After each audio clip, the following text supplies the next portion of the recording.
Hi, friends. I'm sorry that these uploads are so late. I have been dealing with something called migraines since Sunday night. So that for me makes it really hard to focus on words on the page in a text. It just makes it pound even more. I was able to get through the Storyworks one the other night. But all the other times I've tried to record, it's wound up, I've started and then I've had to stop, and I've started, I've had to stop. But we're just gonna plow through them today because it's already Wednesday and I'm feeling horrible that these haven't been up. So we are going to start up with chapter 16 from Bud Not Betty.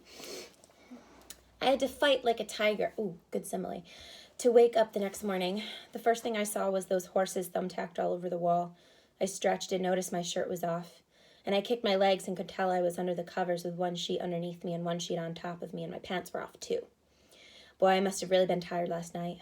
I couldn't even remember getting undressed and getting between the sheets. But that explained why I was sleeping so hard. I found out one of rich people's secrets. Sleeping with two sheets puts you out like a baby that's been rode around in an automobile. Another simile. I looked over and thought I was dreaming. My clothes were all folded up in a neat pile, the same way Mommy used to fold them when she'd go to work before I got up.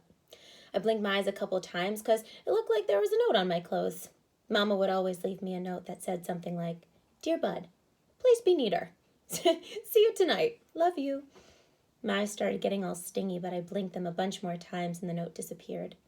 I kept blinking out. The pile of clothes stayed right where it was.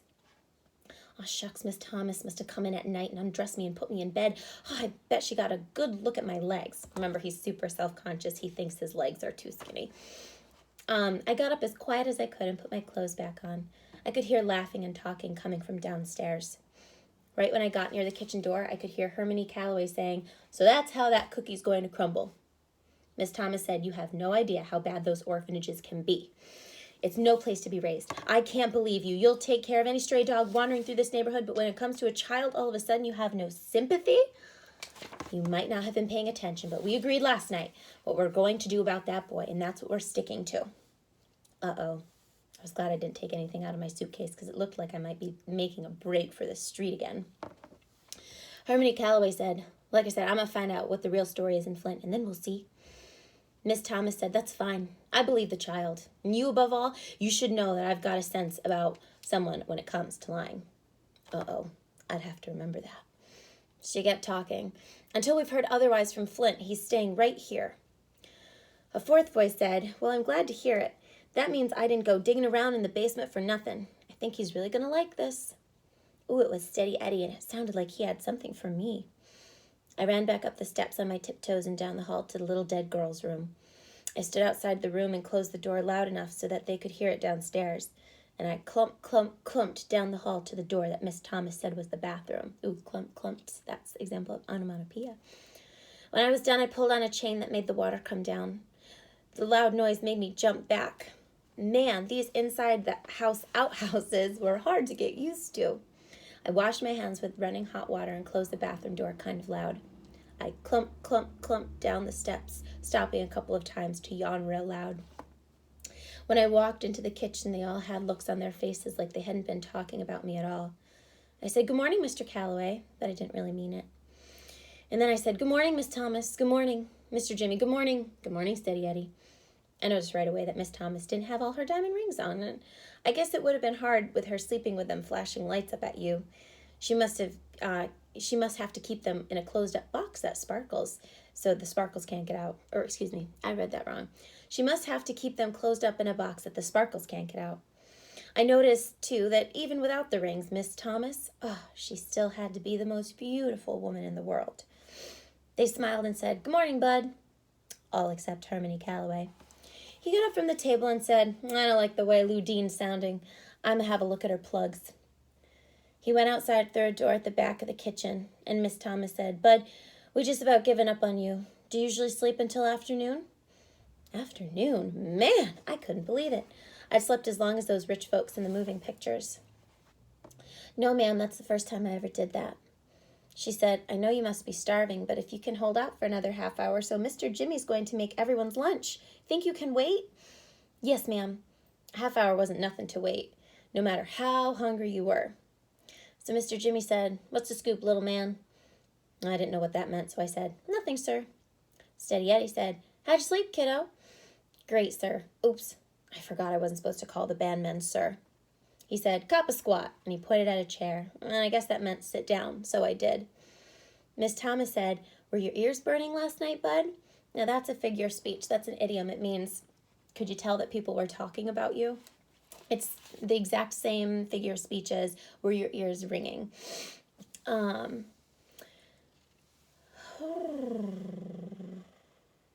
yes. Man, all these Grand Rapids people really do talk funny.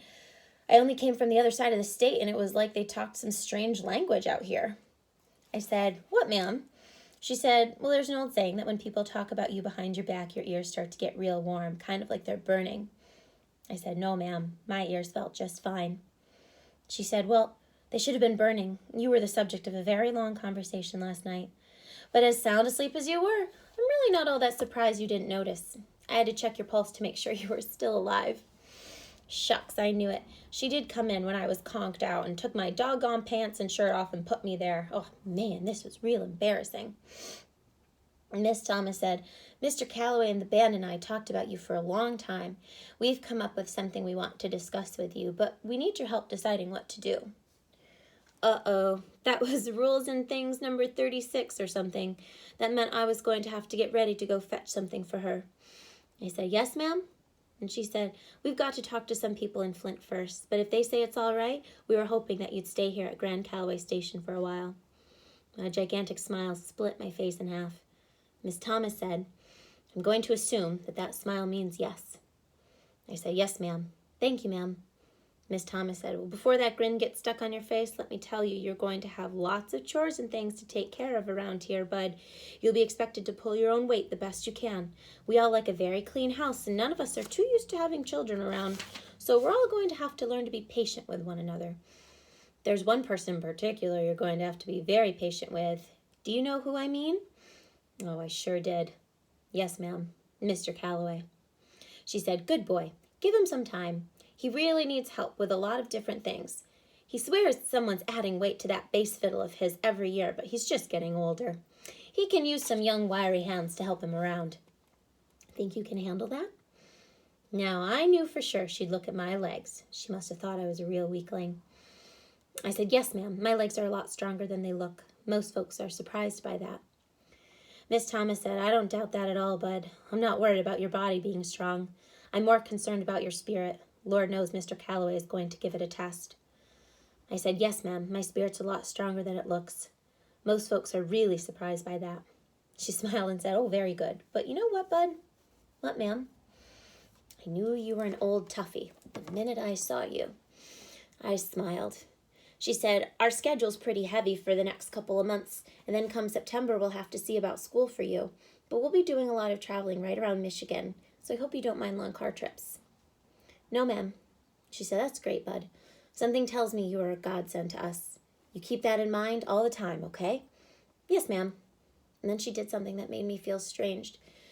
She stood up, grabbed both my arms, and looked right hard in my face, just like Mama used to. And she said, "Really, bud, I want you to always keep that in mind.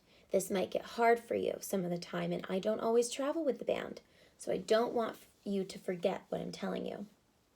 I said, "No, ma'am, I won't." Steady Eddie said, "Well, since you're going to be part of the family, there's some things we've got to talk about. Now, I've noticed the tight grip you keep on that old suitcase of yours, and I need to know how attached you are to it. I carry it with me everywhere I go because all my things are in there." I wasn't sure if I liked the way this talk was going.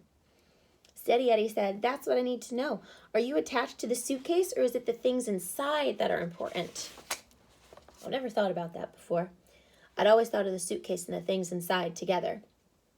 I said, "The things I got from my mother are the most important." He said, "Good, because if you're going to be traveling with us, it just wouldn't look too copacetic for you to be carrying that ratty old bag." He reached under the kitchen table and pulled out one of those funny-looking suitcases that the band kept all their instruments in. This one looked like a baby one to his. I put it on the table, or he put it on the table, opened it, and said, "Since you're going to be traveling with the Hermione Calloway and the Worthy Swarthies, which is known far and wide as a very classy band, it's only fitting that you quit carrying your things in that cardboard suitcase." This is my old alto saxophone case. I've been hanging on to it for 3 years now, ever since the horn got stole right off the stage in Saginaw. But it doesn't look like I'm ever going to get it back, so I figured you might as well keep your mama's things in it. Wow, thank you, Steady Eddie. I pulled the new case over to me. The inside of it had a great big dent where Steady Eddie's saxophone used to go, and now there wasn't anything in it but a little raggedy pink towel. The case had some soft, smooth black stuff all over the inside of it. Velvet. It covered everything, even the dent, and there was a real smell that came out of it too, like dried up slobber and something dead. It smelled great. The back kitchen door opened, and I thought Hermione Calloway was coming back in to ruin everybody's fun, but it was the rest of the band. Everybody said hello, poured themselves some coffee, then sat down at the table. Doodoo-Bug said, I see Mr. C's got Lou Dean's carburetor tore down again. Anything wrong? Miss Thomas said, oh, there's lots wrong, but not with the car. They all laughed, so I joined in too. I patted my new case and said, this here's my case now. I'm going to be going around with you. They smiled, and Dirty Deed said, so we hear. Glad to have you on board, partner. Steady Eddie said, I was just about to tell him some of the things Hermione Calloway requires of anybody in his band. The thug said, otherwise known as Hermione Calloway's rules to guarantee you have no female companionship, no alcohol, and no fun at all. Rule number 1, practice 2 hours a day. Mr. Jimmy said, oh, that's a good one. Steady Eddie said, so I got you this, bud. Steady Eddie had another present for me. Whew. This was a long, brown, skinny wooden flute. I was going to have to learn music. He said, it's called a recorder. Once you've developed a little wind and some tone and an embouchure, we'll move on to something a little more complicated. I'm sure those are words that you recognize from Mrs. Payne or Mr. Eastman. These must have been more of those Grand Rapids words, because they sure weren't like any American talk I'd ever heard of before. I said, thank you. Steady Eddie said, don't thank me until you've been through a couple of hours of blowing scales. We'll see if you're still grateful then. The thug said, now all that's left is to give little stuff here a name. Miss Thomas said, I don't like the way Lou Dean's been sounding. I think I'm going to go check the air in the trunk. She picked her coffee up and started to leave the kitchen. Doodoo-Bug said, you don't have to leave, Miss Thomas. Darling, I know. It's just that this is one of those man things that you all think is so mysterious and special that I have absolutely no interest in. The only thing I can hope is the process has improved since you four were given your nicknames. And then she left the room. As soon as she was gone, Steady Eddie told me, hand me your axe and stand up, bud. I was starting to catch on to this Grand Rapids talk. I remember that an axe was an instrument, and I handed Steady my recorder and stood up in front of him. He said, she was right. This is mysterious and special, so that grin's got to go, brother. I tried to tie down my smile. Steady said, Mr. Jimmy, you're the senior musician here. Would you proceed? Mr. Jimmy said, gentlemen, the floor is open for names for the newest member of the band, Bud Not Buddy. They started acting like they were in school. The thug raised his hand, and Mr. Jimmy pointed at him. Thug said, Mr. Chairman, in light of the boys' performance last night at the Sweet Pea, I nominate the name Waterworks Willie. Shucks, I was hoping they'd forgotten about that. Remember how Bud started crying the other night at the restaurant, and he said it was like a tap got turned on and he couldn't turn it off? Shucks, I was hoping they'd forgot about that.